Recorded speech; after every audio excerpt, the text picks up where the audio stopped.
Hey guys, welcome back to my YouTube channel, and in this video we're gonna go over nodal analysis. So this is basically for ECE 2205 students. Of course, it's for any other circuits 1 course, but I don't know why I mentioned that. Whatever. So these are the steps that we're gonna follow in the example that's gonna follow this. So the first step is you want to label your nodes. So you're just gonna look at a circuit, and at this point you're gonna easily know how to identify a node. A node is basically when you have more than 2 branches hooked up together. So if you have this branch, you have this branch, and then you have this branch, and this is a node. Same way if it's in the middle like that. So that's basically a node. And then you assume all the currents are leaving the node. So let's say we're talking about this node, you assume that all the currents are leaving it. Of course, it doesn't make sense to you because there has to be some sort of current that goes into the node, but that's going to show when you get one of the values of the currents to be negative. So just always assume that all the currents are going out. That's the convention I'm going to use in the examples that I'm going to solve, and probably that's what your prof uses too. So that's pretty standard. And then the last step that you guys want to do is you want to apply KCL. You have a node and you have a bunch of currents, so it's not a bad idea to apply KCL. But when you apply KCL, instead of writing it in terms of current, like that, you want to write it somehow in terms of voltages and resistance, of course. So you're just going to use Ohm's law instead of writing with currents. You just express it in terms of voltages and resistances. So now let's go to this example and see how we're going to tackle it. So in this example, we have this circuit, and they want us to find VA, VB, and VC. So first of all, they were too nice because they literally told us the nodes. We didn't have to label anything. But without even looking, it's obvious. Here we have more than one branch. We have more than 2 branches at this point, so this is a node. Here we have more than 2 branches, so obviously this is a node, and same way here. This is not a node because we literally have only 2 branches. Same way, this whole thing is a node. It's the ground. It's connected to the ground, so we won't really do analysis there. It's kind of pointless. You can try doing it, but it's kind of pointless. So they want us to find VA, VB, and VC. So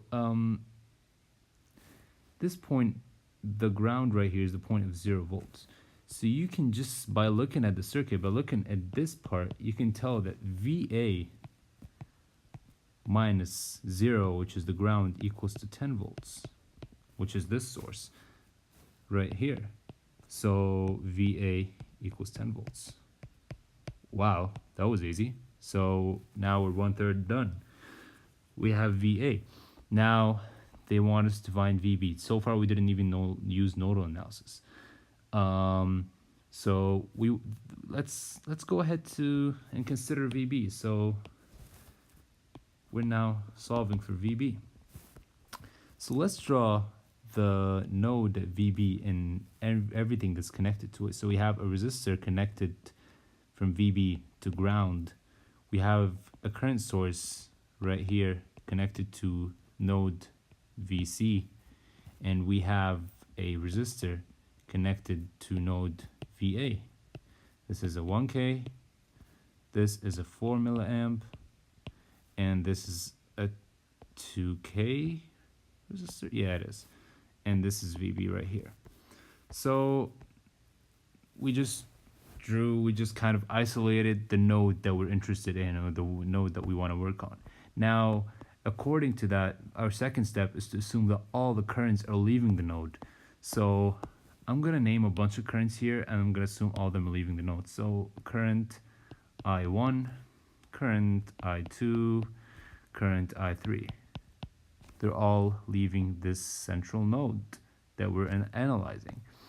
Now, our third step is to write the currents. So general form, if we apply KCL, we have I1 plus I2 plus I3 equals 0.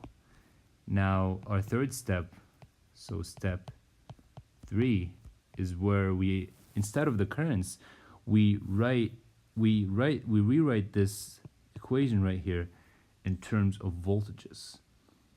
So, and it makes perfect sense because in terms of voltages and resistors, we have the values for the resistors and we want to find the voltages. So why would we want to find the current first? It's kind of just writing it in terms of voltages and resistors is going to make so much sense when I do it now. So I1 is the current that's leaving node VB and going to node VA. So it's VB minus VA, and it crosses one resistor, passes through one resistor, so over 1K. Plus, I2 is the current going from leaving node B, going to ground, and it passes through the 2 kilo ohm resistor. So it's VB minus the ground, which is 0, over 2K. And now I3. Now I3, they were too nice, and we have a current source right here. So I3 is literally just this current source, which is 4 milliamps. So we have the number. We don't need to introduce VC, which we don't even know, equals 0. So now we can simplify. We calculated VA earlier, so VB minus 10 over 1 kilo plus VB over 2 plus 4 milliamps equals 0. And now you can easily calculate your VB. It's going to equal a certain value in volts. So now we found VB. Let's do the same for VC. So we're 2 over 3 done. Now VC, let's do the same thing again and redraw the part of the circuit, but centered around VC. So here's our center. Here's everything we care about. It's VC. And to VC, we have a resistor, a 4 kilo ohm resistor that's hooked up to the VA. So we're going to draw that. So this is VA right here. We have a resistor that's hooked up this way. And then we have a current source entering VC. And we have a resistor between VC and ground. So notice it doesn't look like a complete closed circuit, but it just serves the purpose where we kind of redraw. I mean, you can do all your analysis on this diagram right here, but I don't want to make things messy. I just want to make it as simple as I can and as clear as I can. So here we have a 4K, here we have a 4K, and here we have a current source which is connected to VB, but it's not really relevant. It's just so you guys can see where this is coming from. And it's 4 milliamps. Now, my second step is to, so step 2 is to apply KCL and assume all the currents are going out of the node. So we're going to name this, let's say IA, name this IB, name this IC. Here are the directions, assuming that all of them are leaving the central node, which is VC. So I'm gonna write the KCL in terms of the currents. So IA plus IB plus IC equals 0. And now that I have that, I'm gonna apply step 3, which is write the currents in terms of the voltages, so I can find the voltages that I'm interested in. So instead of IA, now the current IA leaves node C, it goes to node A, and it passes through this 4 kilo ohm resistor. So it's VC minus VA over 4K. IB, this is the interesting part. IB, we know that the current through this branch, through this wire right here, is the 4 milliamps, but it's entering the node, but IB is just leaving the node, so IB is the negative of that. So IB is minus 4 milliamps plus IC is the current that is leaving VC to ground, and it's passing through the 4K. So plus VC minus 0 over 4K equals 0. And now the rest is just easy.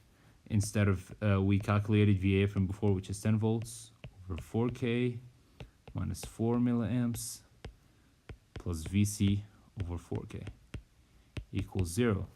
And now you have your value. You can calculate it using grade 8 algebra. So that was it. That's just a quick example of how the nodal analysis works. And here are the steps that you guys can follow in every